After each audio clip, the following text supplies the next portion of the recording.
Olá, senhores. Começo este vídeo fazendo uma referência ao livro The Triune Brain in Evolution, de Paul D. MacLean, falecido em 2007, e quero agradecer a esse grande neurocientista pela imensa contribuição dada por ele para a ciência. É graças a ele que eu estou podendo compartilhar esse conhecimento com vocês. O assunto de hoje é bem interessante e vai esclarecer muitas coisas para vocês. Ele é conhecido como Black Pill neurocientífica porque mostra uma realidade sobre o ser humano que muitos têm uma resistência muito grande de aceitar, pois eles acreditam que o ser humano é um ser extremamente racional ou até mesmo algo divino. Este assunto é bem pouco falado dentro da androsfera brasileira. Bom, vamos ao conteúdo do vídeo. O encéfalo é o mais impressionante órgão do corpo humano. Ele está situado dentro do crânio e é uma região do sistema nervoso central. O encéfalo é o principal centro de controle do sistema nervoso central, sendo constituído de bilhões de neurônios. Ele é dividido em três partes: cérebro, tronco encefálico e cerebelo. Além de ser protegido pelo crânio, o encéfalo é protegido por membranas de tecido conjuntivo chamada meninges. O encéfalo pesa cerca de 1,3 kg e é constituído por bilhões de neurônios. Os neurônios são células do sistema nervoso que se comunicam entre si e são responsáveis por transmitir impulsos para o cérebro. É no sistema nervoso central e no encéfalo que acontecem os nossos pensamentos, emoções, ficam guardadas nossas memórias e onde ocorrem todos os estímulos sensitivos. É comum muitas pessoas confundirem o encéfalo com o cérebro. Isso ocorre porque o cérebro é a maior parte do encéfalo e muitas vezes são tratados como sinônimos por muitas literaturas. Entretanto, o encéfalo é toda a parte que está dentro do crânio e o cérebro é apenas uma parte do encéfalo. Farei uma explicação sucinta sobre as partes que compõem o encéfalo.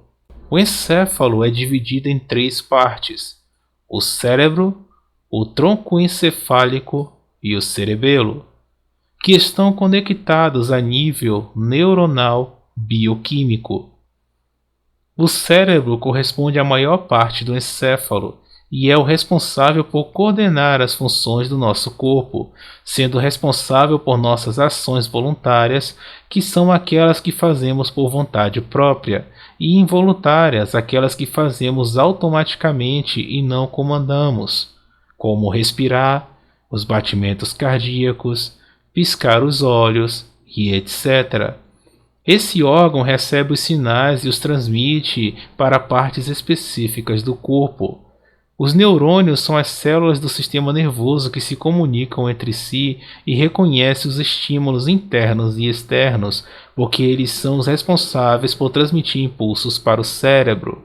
O nosso cérebro pode ser considerado o centro da nossa inteligência, memória, consciência e linguagem. Ele também, em colaboração com outras partes do encéfalo, controla as sensações e os órgãos efetores, aqueles que respondem aos estímulos do sistema nervoso central. O cérebro em si é dividido em duas partes: telencéfalo e diencéfalo. Vejamos mais sobre essas duas partes a seguir. O telencéfalo é a maior parte do cérebro e possui estruturas como os giros e os sulcos cerebrais. O telencéfalo também é dividido em duas partes, duas metades chamadas de hemisférios, havendo o hemisfério direito e o hemisfério esquerdo. O hemisfério direito e o hemisfério esquerdo são separados por uma fissura, denominada fissura longitudinal do cérebro. Os hemisférios são divididos em 4 lobos, sendo eles o lobo frontal, o lobo temporal, o lobo parietal e o lobo occipital e ínsula. O diencéfalo é uma parte menor do cérebro e está localizado na região central, O diencéfalo é constituído de tálamo e hipotálamo. Tálamo é a massa cinzenta responsável pela condução e processamento das informações destinadas aos hemisférios cerebrais. É responsável por transmitir todos os estímulos sensoriais, com exceção do olfato, e pelas respostas primitivas, como o medo. O hipotálamo é uma glândula de grande importância para a manutenção do equilíbrio interno do corpo humano. Ele regula a temperatura corporal, o apetite, o sono, alertas e etc. Também tem parte do controle da secreção da glândula hipófise, que controla a maior porção das demais glândulas endócrinas. Falarei agora sobre o tronco encefálico. O tronco encefálico fica localizado logo abaixo do cérebro, como se fosse o tronco de uma árvore. Ele é composto por 3 partes: mesencéfalo, localizado na parte mais superior do tronco encefálico; ponte, localizada na parte intermediária do tronco encefálico; bulbo, localizado na parte inferior do tronco encefálico, ligado à medula espinhal. E, em suma, essa estrutura tem como principal função o controle da pressão arterial, da respiração e dos batimentos cardíacos, ações involuntárias essenciais para a nossa sobrevivência. Por último, temos o cerebelo, que está localizado atrás do tronco encefálico. Essa nomenclatura significa pequeno cérebro. A região está associada à coordenação dos movimentos e ao equilíbrio e postura do nosso corpo.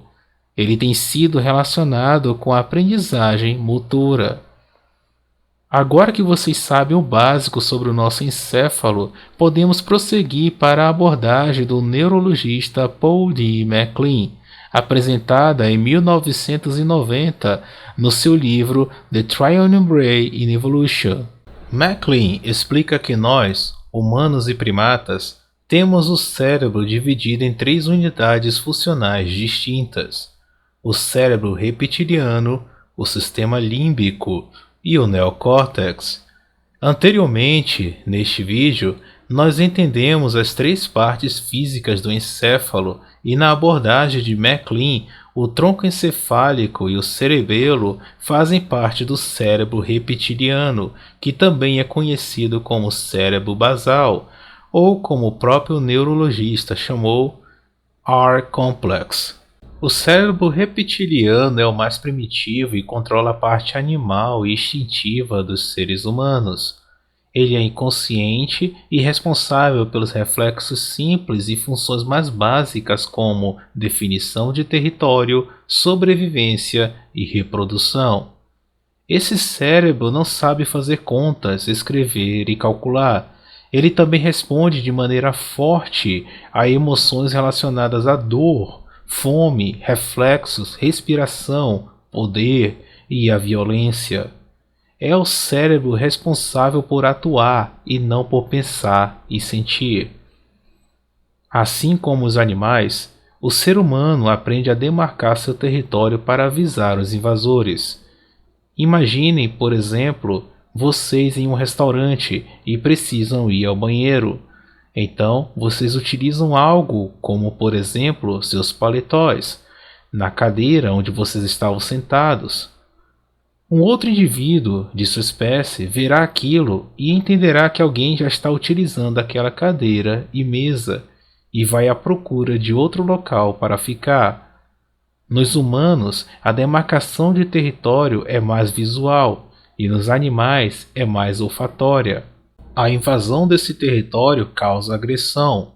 Essa agressão pode ser entendida como uma maneira dos senhores demonstrarem suas forças e impressionarem o adversário para que ele se retire de perto da cadeira e da mesa que os senhores escolheram antes dele chegar. Quando estamos envolvidos em uma luta, automaticamente procuramos atacar partes vulneráveis do nosso adversário, como por exemplo, o pescoço e a cabeça. Isso é instintivo. e também está presente nos animais. Assim como nos animais, os humanos são organizados em hierarquia e os mais fortes ocupam os níveis superiores. Posso dar como exemplo disso o poder aquisitivo, o status social, cultural ou político de um indivíduo. A reprodução também é instintiva. A origem de todo comportamento amoroso pode ser rastreada até o impulso desencadeado no hipotálamo. Freud chamou esse impulso de libido, e este existe nos animais e nos humanos. Porém, os humanos podem sair da rotina do ato sexual pela imaginação e cultura. O aparecimento dos mamíferos introduziu uma mudança revolucionária. Agora, muitos animais não nasciam mais de ovos e eles podiam ser carregados pelas suas mães, desenvolvendo um afeto, até então desconhecido, entre eles. Sendo assim, importante para a sobrevivência dos jovens, pois nasciam mais fracos. Estruturalmente, o cérebro desenvolveu um córtex rudimentar, denominado sistema límbico. O sistema límbico é o responsável por controlar nosso comportamento emocional e nossos sentimentos. Ele também é um cérebro inconsciente. Este cérebro é ativado pelos nossos sentidos: tato, olfato, paladar, visão e audição. O sentimento de apego ou amor que os senhores têm por suas esposas, filhos, pais, mães, amigos e etc. é originado do sistema límbico. Os animais privados experimentalmente de seu sistema límbico não reconhecem mais seus descendentes. Aqui cai a falácia de que o amor não existe. O amor é na realidade uma reação que ocorre no sistema límbico. Uma lesão no sistema límbico pode acabar com a capacidade de brincar. Quando vocês estão assistindo a um filme de terror e sentem medo e um aperto no peito, tenham a certeza de que é o sistema límbico responsável por isso. Entendam que a emoção é uma reação do corpo. O medo é o sentimento e o aperto no peito, a emoção.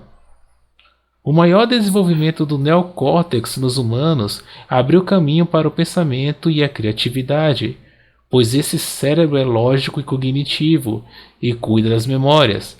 Ele também pode ser o freio de nossos instintos quando bem utilizado. O poder da fala é uma das mais importantes características dos seres humanos.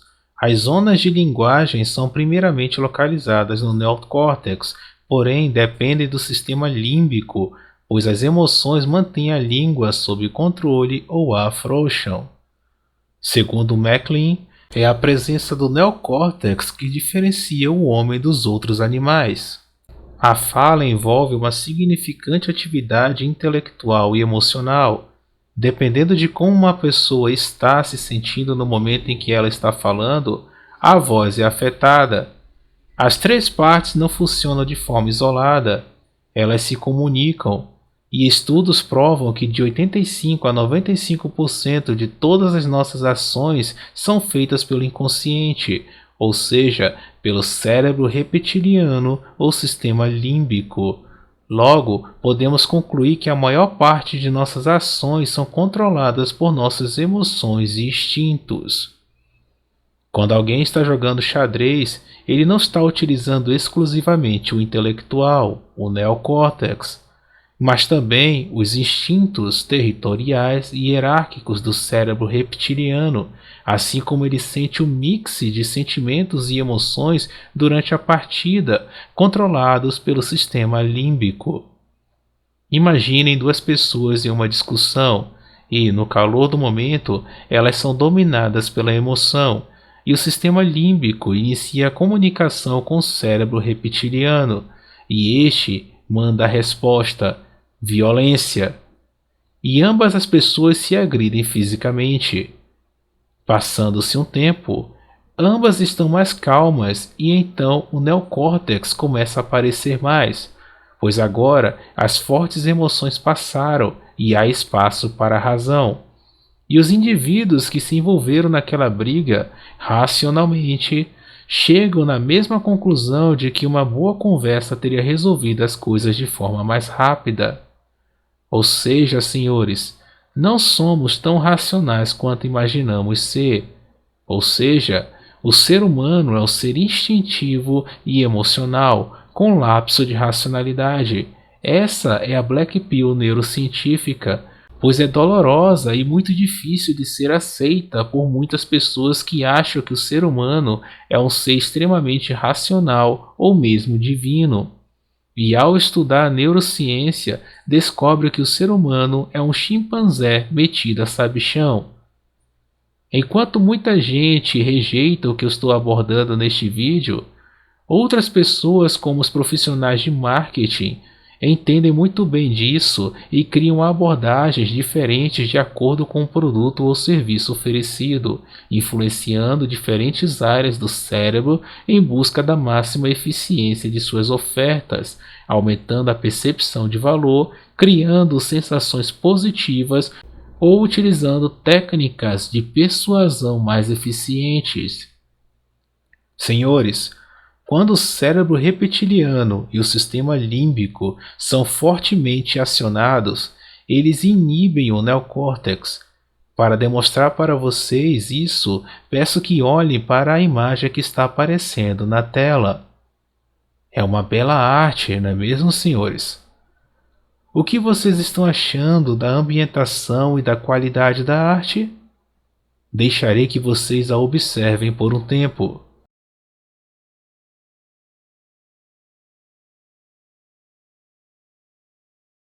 Senhores, após vocês observarem bem a imagem, quero lhes fazer uma pergunta. Mas que diabos foi isso de vocês quererem largar a madeirada no ser de luz que está aparecendo na imagem? Vocês estão loucos? É um ser de luz bonito e neotênico, não é mesmo? Em vez de vocês ficarem observando a ambientação e a qualidade da arte como eu pedi, o cérebro de vocês fez vocês ficarem observando o rosto do ser de luz, suas curvas, sua delicadeza e outras coisas. E, ao identificar as características que expressam boa fertilidade, o sistema límbico reagiu gerando um sentimento e uma emoção nos senhores. Depois, ele entrou em contato com o cérebro reptiliano, que respondeu reprodução. E então ambos os cérebros inibiram o neocórtex. O resultado disso é vocês querendo tacar a madeirada em um desenho. Isso porque quando o cérebro instintivo e o emocional mandam um estímulo, eles não querem saber se de fato ele será atendido, mas sim apenas executá-lo. Vocês podem fazer testes com outras imagens parecidas com esta e terão a mesma reação, ou até mais forte, dependendo da imagem.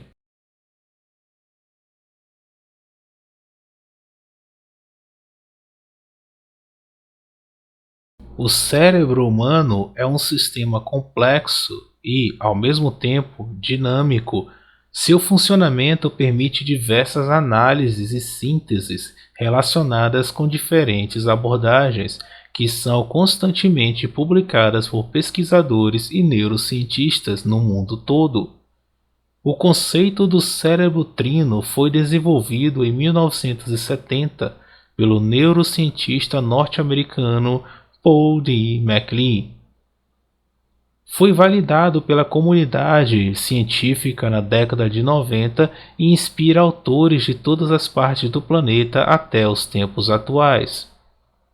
Seu trabalho demonstrou nossa neuroanatomia com uma divisão evolutiva, contendo 3 cérebros: o cérebro reptiliano, que é o sistema dos répteis, nossa consciência irracional; o cérebro límbico, que é o dos mamíferos, nossa consciência emocional; e o cérebro neocórtex, que nos diferencia de todas as outras espécies da natureza, nossa consciência racional. Após o trabalho de MacLean, outras pesquisas mais recentes sobre o cérebro trino também confirmam, de forma ainda mais científica, que o cérebro reptiliano é o que mais exerce influência sobre o sistema límbico e sobre o neocórtex. Tão logo, sobre nosso comportamento de uma maneira geral, e, consequentemente, sobre a nossa imagem aos olhos de nosso receptor. No campo externo, o cérebro reptiliano é o que mais tem influência em nossa imagem, comunicação, por ser também responsável pelos movimentos involuntários de nossa linguagem corporal, tais como nossa respiração, postura, caminhar, dentre outros aspectos neurolinguísticos. Visto que, nos estudos da PNL, Programação Neurolinguística, nossa linguagem corporal influencia muito mais em nossa imagem do que a verbal. Sendo assim, naturalmente, ao analisarmos que nosso cérebro reptiliano exerce maior influência corporal do que verbal, conclui-se que o cérebro reptiliano prevalece em nossa comunicação. Segundo os tais estudos de neurolinguística, principalmente em sua parte relacionada à imagem e comunicação humana, o cérebro reptiliano corresponde a 55% de toda a nossa comunicação e o sistema límbico 35%, e o nosso neocórtex apenas 7%. Portanto, quando reunimos o reptiliano com o límbico, nosso lado racional fica muito pequeno. Embora sejamos animais racionais, nossas raízes irracionais são muito fortes em nossa existência. Conforme vimos, percepções relativas à fome, sono, sobrevivência podem afetar rápida e diretamente toda a nossa racionalidade. Entendermos o cérebro trino nos ajudará a termos um equilíbrio entre o nosso mundo externo e interno, entre nossos lados irracional, emocional e racional, entre os degraus de nossas necessidades, entre nossa mente consciente e inconsciente, sobretudo um eixo pleno entre nosso cérebro trino e a nossa realidade. Se gostaram do conteúdo de hoje, não deixem de se inscrever no canal, curtam e compartilhem, mas apenas com pessoas de mente aberta, e até a próxima, senhores.